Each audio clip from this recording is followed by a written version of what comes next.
All right, so here's the thing about the job market that I think is just the reality of the situation.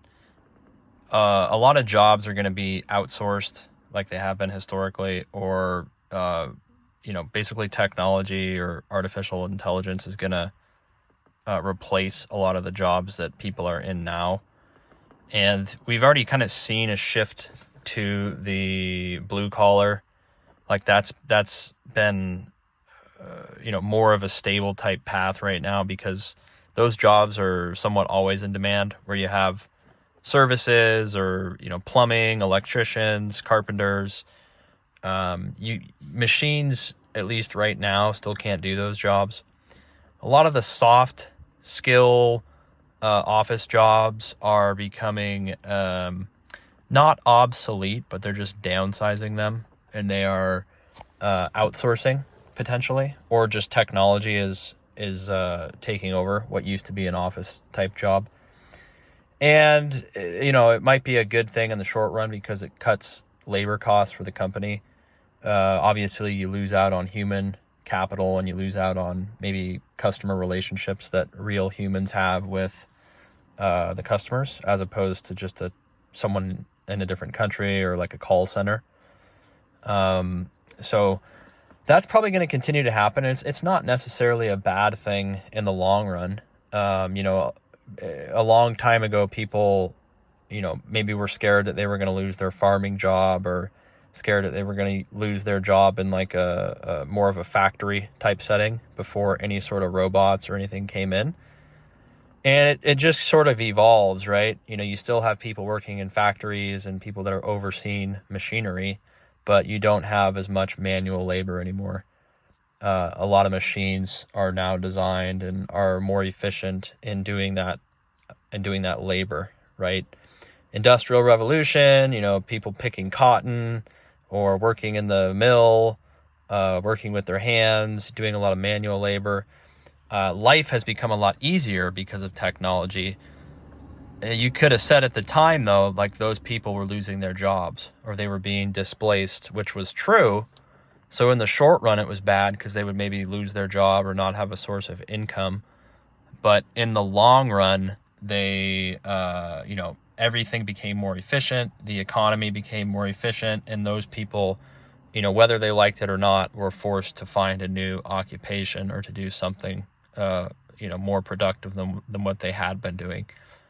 And that's really what it is. If there's a better mousetrap or a better system, that's, over enough time, that system's going to be implemented. And if you're on the old system, you're going to basically be forced to adapt because that new system's going to take over. So it's a little bit scary in the short run, because if you don't have high job security, then obviously you're going to be potentially having to kind of recreate yourself. But in the long run, it's probably a positive thing, because if things can be done more efficiently with technology or with programming or machinery, then, the society is going to push for that to happen, right? And that's what you see with everything, right? I mean, with roads, with infrastructure, everything used to be done on like a horse-drawn carriage. Then it was maybe trains, and then it was, they started building some roads, and then there was an automobile or a motorcycle, a bicycle, then an automobile, and, airplanes. And so transportation evolves, and so does everything else, right? Technology, communication. A lot of companies, like in the during the bubble, like in the 2000s, late 90s, a lot of those companies went completely bankrupt, right? Because there was a better technology. They were overvalued, and they were basically deemed obsolete. Now, that was bad if you worked at that company, and that was bad if you relied on, that company for your livelihood. But the best technology kind of wins out. Society benefits. Most people benefit from it. And then if you're one of the people that has to, if you lose your job or you have to recreate yourself, you're forced to do that, right? Now with artificial intelligence, the worry there is that there's just going to be less human interaction, which people still do want to know that they're talking to a real person and that they have someone that will help them. But they don't necessarily want to pay for that, right? They want to have the cheapest cost, the cheapest labor. They don't want to pay for customer service and that sort of thing.